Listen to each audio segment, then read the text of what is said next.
विधानसभा निवडणूक सुरू असल्यानं महाडचे आमदार भरत गोगावले सकाळी 11:30च्या सुमारास प्रचारासाठी निघाले। घरापासून काही अंतरावर कालिंजे गावाजवळ त्यांना एक अपघात झाल्याचं दिसलं। एक दुचाकीस्वार जखमी अवस्थेत पडला होता। ते पाहताच आमदार गोगावले गाडीतून क्षणात खाली उतरले। आपल्या ताफ्यातील एक गाडी पुढे बोलावली आणि त्या जखमी इसमाला रुग्णालयात पाठवून दिलं।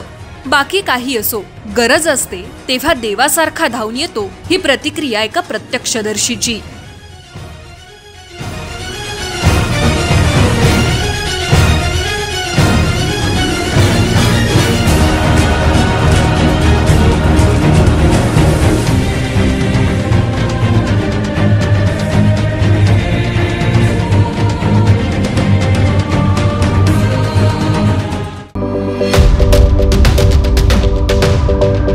YouTube वर सुद्धा रायगड टाइम्स सर्च करा आणि पहा रायगडच्या कानाकोपऱ्यातील प्रत्येक बित्तम बातमी।